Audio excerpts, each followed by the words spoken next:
But every once in a while, a story comes along that shakes you to your core. And on Tuesday afternoon in Frisco, Texas, two young men went to compete in a high school track meet. They exchanged a few words, and then neither came home.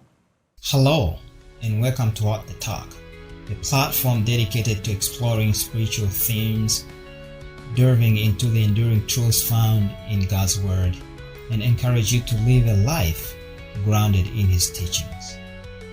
Thank you for joining us.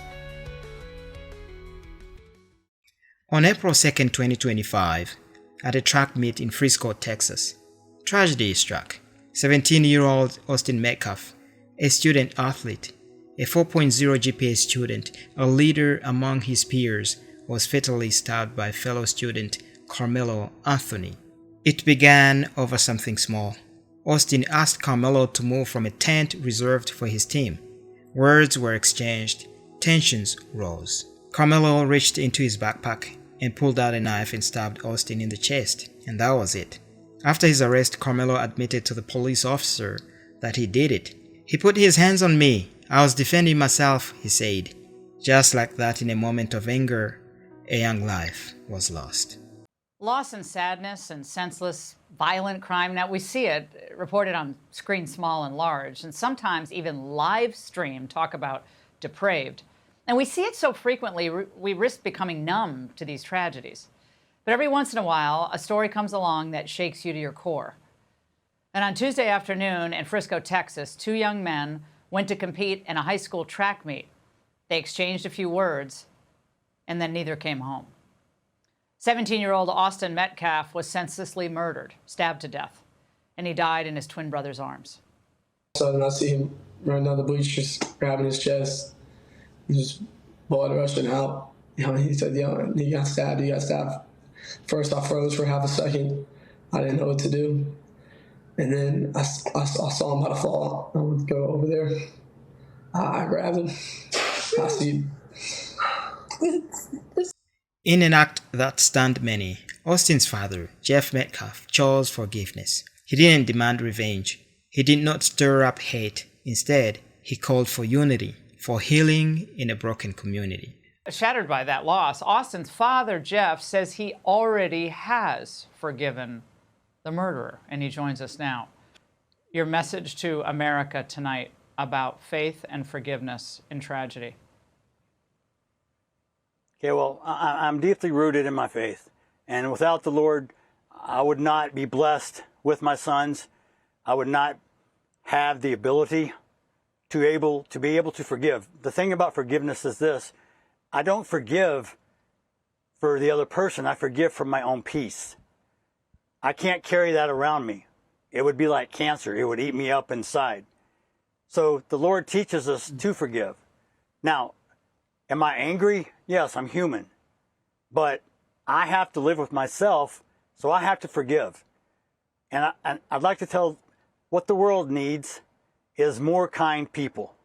And if you can't find one, be one.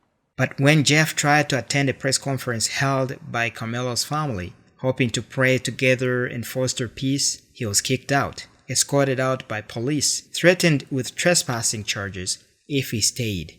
A moment that could have been a powerful symbol of Christian unity lost to bitterness and division. Jeff Metcalf was seen wearing sunglasses and talking on his phone at times while waiting for the family of Karmelo Anthony to speak. Dallas police showed up and Metcalf was asked to leave. Officers told him that he would be charged with trespassing if he did not leave. He told CBS News Texas he thought it would be an opportunity for the two families to come together in a productive way. Here's Karmelo's mother once the press conference resumed. Our son deserves the same rights under the law that everyone is afforded to. He's been raised in a two-parent home with structure, stability, love, and we put God first in everything that we do. Train up a child in the way he should go, and when he is old, he will not depart from it. Proverbs 22 verse 6. Karmelo's family insists that he was a good kid, raised in a two-parent household, a Christian home. But true Christianity is not about how you were raised. It's about how you live, because actions speak louder than words. Jesus said, "You will know them by their fruits." That's in Matthew 7, verse 16. Going to church doesn't make you a Christian any more than standing in a garage makes you a car. Proximity to divinity is no guarantee for righteousness. Sadly, instead of mourning together, some twisted this tragedy. Some used it to stir up division, spinning narratives of victimhood and racism, missing the real heart of the matter. 2 young men, 2 shattered families, 1 community bleeding. The tragedy doesn't end with the stabbing. It continues in the division, the anger, the refusal to heal. In wake of this tragic incident, our family has been under attack.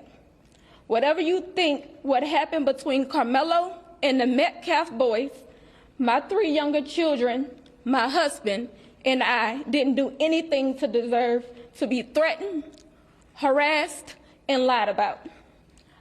Both families, the Metcalfs and the Anthonys, are now victims. One mourns the death of a son, the other faces the reality of a son trapped in the criminal justice system. Both are suffering, both are paying the price for a moment of uncontrolled anger. In Ephesians 4 verse 26, the Bible says, "Be angry and do not sin. Do not let the sun go down on your anger." Anger itself is not a sin, but uncontrolled anger can lead to devastation. We've seen this before from the very beginning of human history. In the Bible, in the book of Genesis, we find the story of Cain and Abel. Cain and Abel, the first brothers. Cain, filled with jealousy and rage, ignored God's warning and slain his brother. And when confronted, Cain coldly asked, "Am I my brother's keeper?" No remorse, no accountability. We hear that same coldness today. Scroll through the comments online. You will see it. Hate, rumors, threats, lies. It is getting out of control, fueled by people who don't love the families, but people driven by some sort of temporary gain. We see that after the tragic death of Austin Metcalf, emotions ran high across the community and beyond. Online and in real life, anger exploded. Some protests began outside the school and city offices demanding justice, but very quickly the tone shifted. What should have been a sober call for truth and accountability became fuel for division and rage. Instead of rallying together to mourn a young life lost and to address the underlying issues, anger, violence, broken values, many protests focused their fury on Karmelo Anthony's family. Threats were made. Doxing occurred where personal information about Karmelo's family was leaked online. Accusations flew across social media. Some demanded retribution, not justice. Karmelo's family reported being harassed and threatened, forcing them to relocate for their own safety.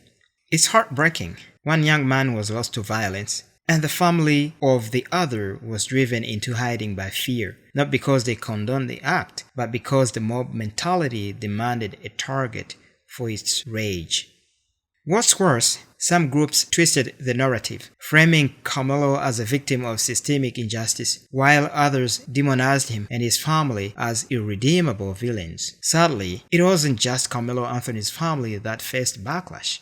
The Metcalf family too became targets. Even though Jeff Metcalf publicly forgave the young man who took his son's life, even though he called for unity, not revenge, his family still faced harassment, threats, and even swatting incidents.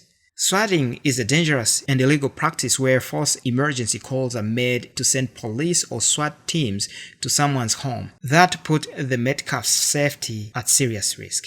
Think about that. A grieving family already broken by the death of their son, now forced to live in fear because of cruel, cowardly acts meant to intimidate and terrorize them, or because they chose forgiveness over fury, or because they refused to fuel division.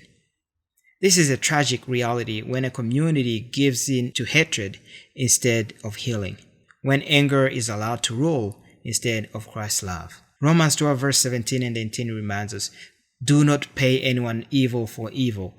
Be careful to do what is right in the eyes of everyone. If it is possible, as far as it depends on you, live at peace with everyone."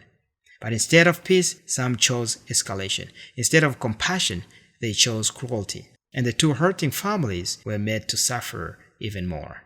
In both cases, the real tragedy was forgotten. Two families devastated, two futures destroyed, one community bleeding. Instead of mourning together, we saw division, hatred, and self-righteous anger take center stage.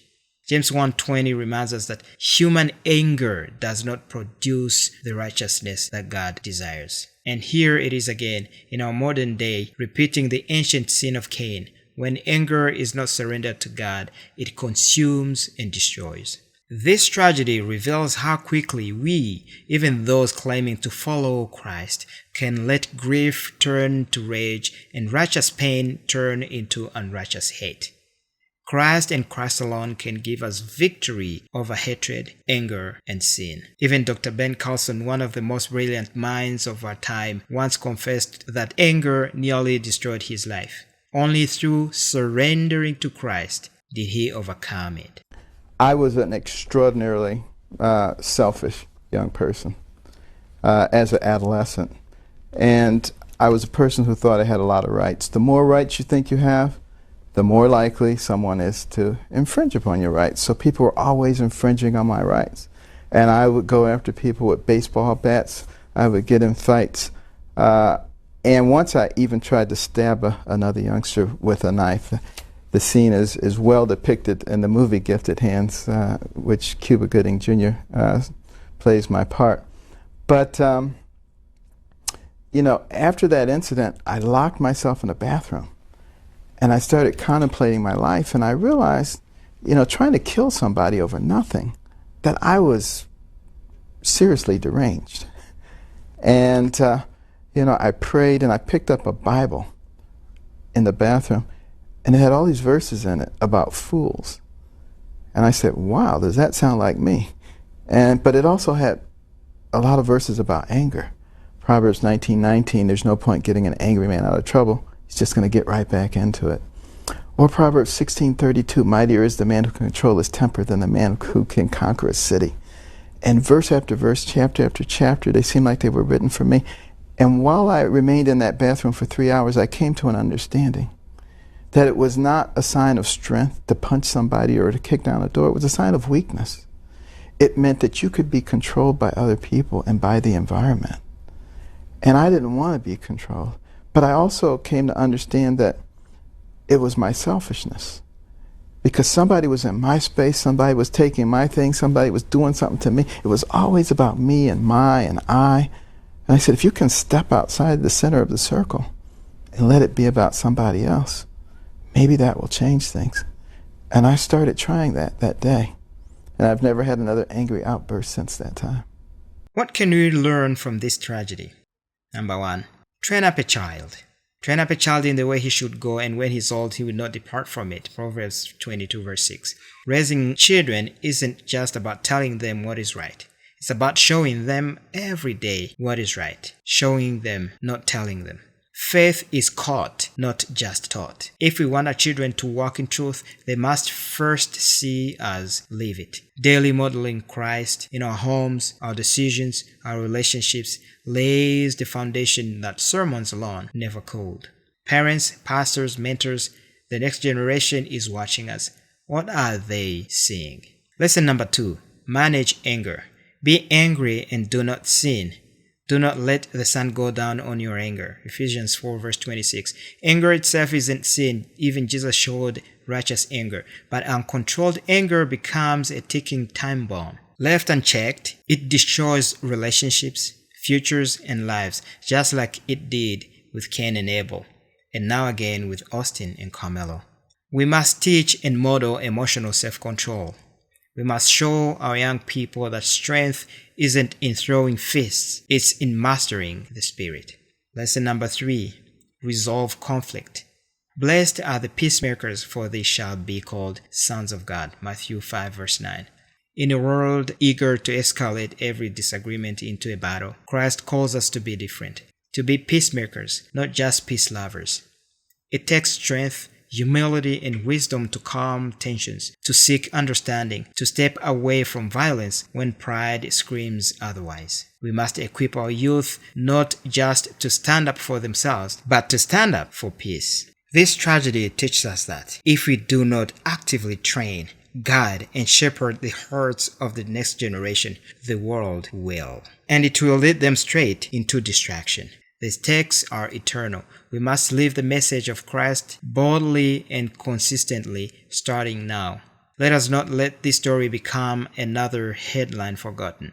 Let it become a catalyst for real change in our homes, in our communities, and in our hearts. Do not be overcome by evil, but overcome evil with good. Thank you for watching, friends. If this message stirred your heart, please like, share, and subscribe to our channel for more content that challenges, encourages, and inspires. Let's live the message, not just talk about it. Let's walk the talk. God bless. See you in the next video. Bye.